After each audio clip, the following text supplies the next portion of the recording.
When Desmond arrived as Abstergo's prisoner to help them source more pieces of Eden, he became the 17th subject to do so. The 17th subject to be plugged into the Animus and access the memories of their ancestors. The Animus is a relatively new technology with enormous benefits to Abstergo, but the downsides are evident and the extent of which are yet unknown. This is a video taken from my Assassin's Creed 2 critique.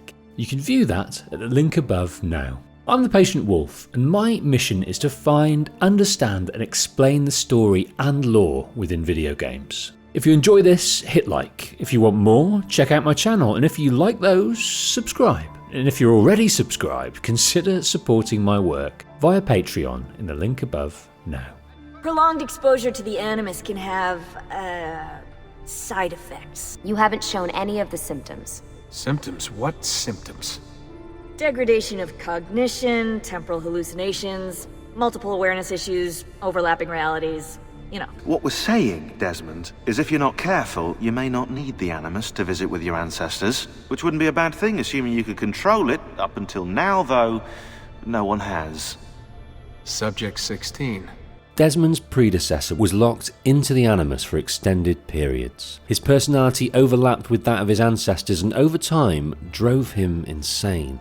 But despite his insanity, he felt duty-bound to leave a message for those to follow. A warning. It started with 16.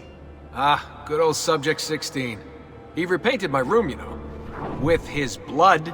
As the bleeding effects started to reach Desmond, he was then able to view those messages with eagle vision. After everything the Templars put him through, after everything I put him through, it's all scrambled. If we hadn't pushed 16 so hard, we'd have the answers already. The symbols in the Animus project seem incoherent, at least to Desmond, but Subject 16 left more. There's one of the symbols. What does it mean? He left messages within the core of the Animus itself. These came in the form of glyphs that were found by Ezio and can only be deciphered by Desmond whilst in the Animus. Wait, that's not possible. That's computer code. This code got into Animus 2.0 in the Assassin's hideout after Lucy stole the memory core from Abstergo. Subject 16 had hacked the system whilst left alone in between sessions. Hello, they call me Subject 16. I don't have much time. There's something I have to show you. Everything we've been brought up to believe, it's wrong. I've uploaded the evidence, the file that proves it all. Due to a mixture of paranoia and legitimate diligence, Subject 16 splits this evidence into 20 pieces and places them as glyphs, symbols across the sides of buildings in Renaissance Italy. Find it. Find them all. And along the way, you'll begin to see the truth. These pieces in isolation are just glimpses, a few frames of moving imagery, and they are hidden behind a puzzle that reveals a code. But the nature of these puzzles also tells its own story. The story of the centuries-long quest of the Templars towards world power, and the assassins' struggle to prevent this, and the part the pieces of Eden played in this struggle, the power it afforded those that held it. But this power was seemingly subjective. Sometimes the bearer had benevolent intentions. The artifact used to rise up against tyranny in the hands of Gandhi, or to reach enlightenment under a tree in the hands of Buddha, or to simply entertain in the hands of Houdini. But the urge to use for personal gain was far too strong. Countless political figures of the past used it to gain power for themselves and their nation. Some of these figures used it to seize power tyrannically. But throughout this time, the assassins were doing everything they could to stem this flow of power. They were there, outside the bunker in 1945, to foil Hitler's plan of escape.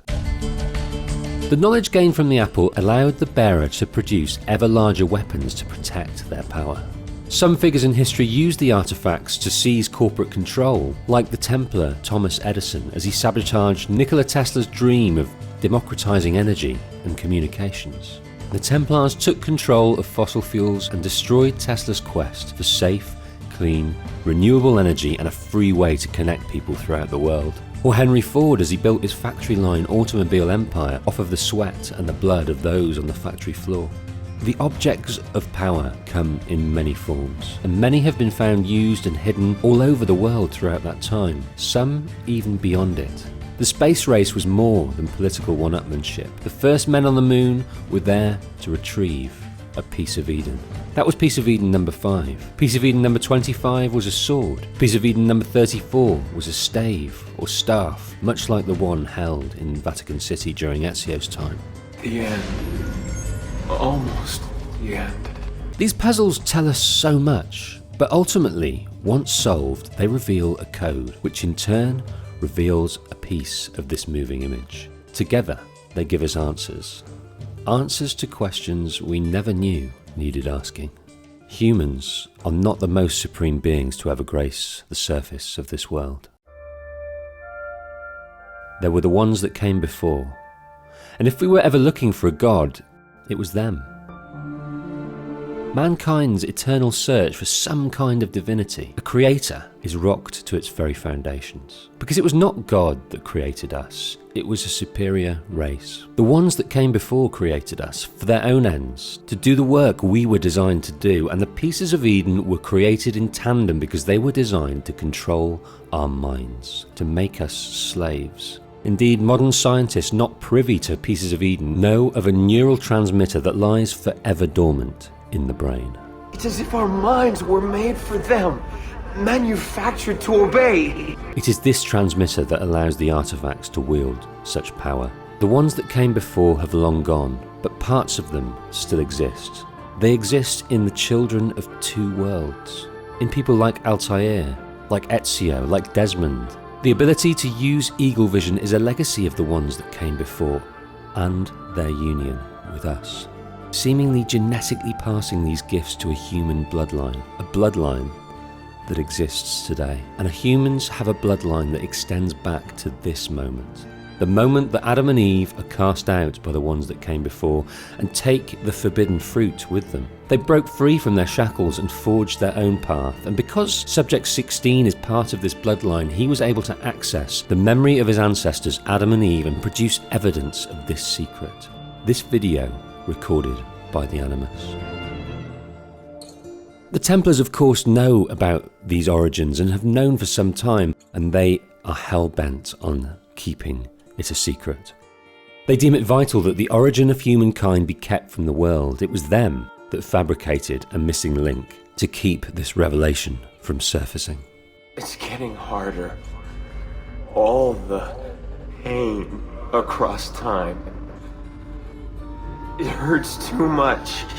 With all this work, accessing all these memories, little by little it became too much for Subject 16 to struggle on, and when his work was complete, he took his own life, sending his consciousness to the ether. My mind is gone. He'd be able to explain the whole thing to us. If only we could ask him.